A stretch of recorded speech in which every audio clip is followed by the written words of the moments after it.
गलत है, बहुत गलत है मेरे हिसाब से।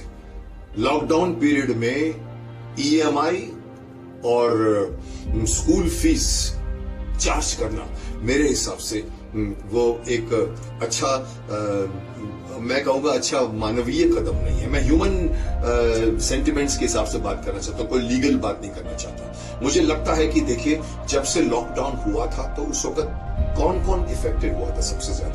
सबसे ज्यादा वर्कर कम्युनिटी इफेक्टेड हुई थी। प्रशासन ने उनको बराबर नहीं संभाला।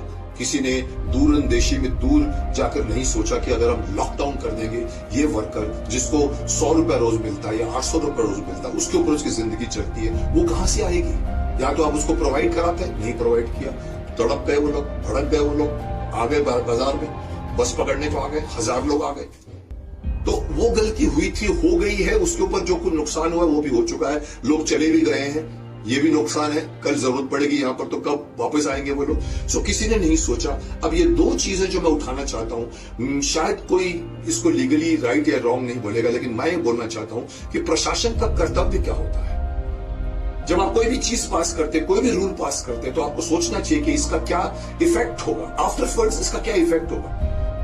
इनको सोचना चाहिए कि अगर इस लॉकडाउन पीरियड में घर में आदमी जब बैठा है, बड़े बड़े लोग तो बैठे हैं जिनके पास बैंक बैलेंस करोड़ों का भी है, अरबों का भी है, लाखों का भी है, लेकिन बहुत सारे मिडिल क्लास, लोअर क्लास बैठे हैं जिनके बैंक में शायद 10,000 होगा, 20,000 होगा, 50,000 होगा, लाख होगा। कब तक चलेगा? ईएमआई भरने पड़ते हैं, स्कूल्स बंद हुए हैं। मैं जानता हूं कि इस वक्त लॉस हो रहा है शिक्षा का, लेकिन अगर उसको स्कूल वाले, मैं तो शुरू से कहता था कि स्कूल सभी फ्री होने चाहिए, किसी ने मेरी बात नहीं मानी आज तक। मैं तो आज भी कहता हूं कि शिक्षा फ्री बांटी जानी चाहिए, लेकिन शिक्षा आप जानते हैं कितना कमाते हैं स्कूल वाले। और आज अगर इस लॉकडाउन पीरियड में उन्होंने अनाउंस कर दिया है कि हम ऑनलाइन पढ़ाते हैं, चलो अच्छी बात है। लोगों को लगा ठीक है, अब कुछ नहीं कर सकते, स्कूल नहीं जा सकते, बस भी नहीं पकड़ सकते, घर बैठ के पढ़ाई करते, लेकिन मैं इसके खिलाफ इसलिए हूं कि 4-4 घंटे आप बिठा देते हैं कंप्यूटर के सामने बच्चों को और कहते हैं कि हम आपको 4 घंटे तक आपको सिखाएंगे, आप देखते रहो। उस बच्चे को जिसको कहा जा रहा है कि मोबाइल के कारण उसकी आंखें खराब हो रही हैं, उसको 4 घंटे आप या तो मोबाइल के सामने बिठा देते हैं या कंप्यूटर का एक लैपटॉप के सामने बिठा देते हैं। उसका कितना नुकसान हुआ, ये भी तो एक शिक्षक और एक स्कूल का कर्तव्य है समझना, जो नहीं समझ रहा है। फिर यहां तक तो छोड़िए, उसके बाद आप कर क्या रहे हैं? मैंने सुना, मुझे कंप्लेंट्स मिली, काफी लोगों ने कंप्लेंट मुझे भेजी है, सर हमारा बच्चा 4 घंटे बैठता है, माँ को बैठना पड़ता है क्योंकि बच्चा खुद अकेला नहीं संभाल सकता, घर कौन संभालेगा इस लॉकडाउन पीरियड में? मम्मी, माताजी या उसकी मम्मी जो है वो वहीं बैठी रहती है, उसको और भी काम करने होते हैं। यहां तक भी ठीक है, चलो। उसके बाद सुना है कि स्कूल 100% फीस चार्ज कर रही है। क्यों भाई, क्या खर्च हो रहा है आप लोगों का?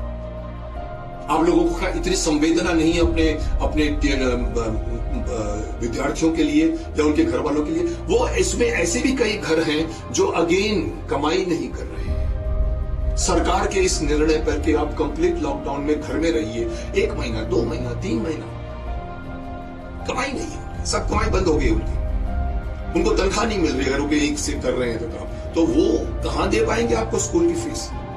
मेरे हिसाब से इस लॉकडाउन पीरियड में या तो फीस माफ हो जानी चाहिए थी या उनको 50% का कंसेशन दिया जाना चाहिए था, क्योंकि अगर जो कुछ भी मेहनत हो रही है वो 50% से ज्यादा नहीं हो रही। मैं तो समझता 25% मेहनत हो रही होगी स्कूल वालों की, तो इसीलिए फीस नहीं चार्ज करना चाहिए। मैंने तो यहां तक किसी ने कंप्लेन की है, सर हमने बसेस की एडवांस में देकर रखे हुए, वो भी वापस नहीं कर रहे हैं हमको।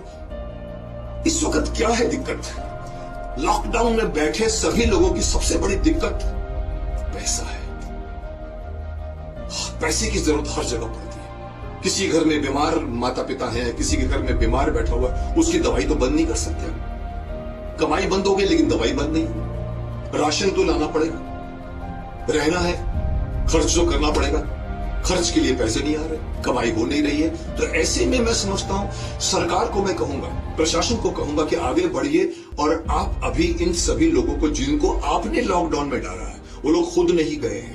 आपने डिसाइड किया था कि अगले 4 घंटे के बाद में पूरा हिंदुस्तान संपूर्ण लॉकडाउन में जाएगा। चलो अच्छी बात है क्योंकि उसको जरूरत थी, लेकिन आपको सोचना चाहिए कि जिसको आप लोगों ने वर्चुअली कैद कर दिया है अपने घरों में, उनके सुख सुविधा, उनके कंफर्ट लेवल का भी तो आपको ख्याल रखना चाहिए। सरकार का कर्तव्य है कि नहीं? अगर बच्चों से इस तरह की पढ़ाई हो रही है, शिक्षा मंत्री क्यों नहीं सामने आता और क्यों नहीं कहता स्कूल वालों से चलो ठीक है, अगर आप लोगों को लगता है कि कुछ पढ़ाई करनी है, पैसा मत चार्ज करो ना। जितने भी स्कूल चलाते हैं, माफ करना, मैं पहले भी कह चुका हूं, ये लाखों करोड़ों कमाने वाले बैठे हुए हैं, ऐसे स्कूल नहीं चलते। इस वक्त उनके पास तो पैसे हैं, लेकिन जो फीस देता है उनके पास पैसे नहीं। आप सहन कीजिए ना, जिन्होंने आपने सालों से स्कूलों में बहुत कमा लिया, अब ये 6 महीना 5 महीना 10 महीना आप मत कमाइए ना, आप उनको हेल्प कीजिए, आपके बहुत शुक्रगुजार होंगे। तो एक तो ये, दूसरी एक बड़ी चीज जो मैं सामने लाना चाहता हूं वो है EMI, एवरी मंथ का जो इंस्टॉलमेंट, कभी वो लोन पर होता है, कभी कार पर होता है, कभी घर पर होता है। आपने बैंक से लोन लिया घर के लिए, बैंक से लोन लिया अपने कार के लिए, आपने कभी अपनी ब्यूटिक चला रहे हैं उसके लिए आपने लोन लिया है, अब वो आप भरते रहे थे।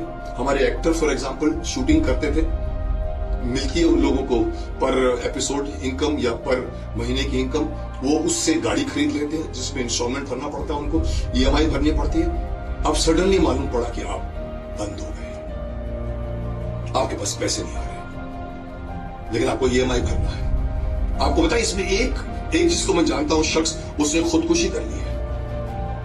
मैं हैरान हो गया था, मुझे बताया गया था सर उसके ऊपर प्रेशर आ रहे हैं, रेंट भरना है, उसने वो रेंट नहीं भर पा रहा है। तो मैं ये समझता हूं कि सरकार को दूसरा ये एक प्रेशर डालना चाहिए हर लोगों के पास जो लोगों को लोन देते हैं या दे चुके हैं, वेट करो 6 महीने तक आपको या 8 महीने तक आपको EMI नहीं चार्ज करनी चाहिए, आपके पैसे कहीं नहीं जाएंगे, वो आदमी रहेगा जिंदा, वो आपको पे करेगा, लेकिन आपको EMI वैसे ही चाहिए जैसे पहले था। तो इट इज अनरीजनेबल, इसमें कोई रीजनेबल नहीं है। उस बेचारे के पास पैसे नहीं है, वो क्या लोन लेके आपको EMI देगा?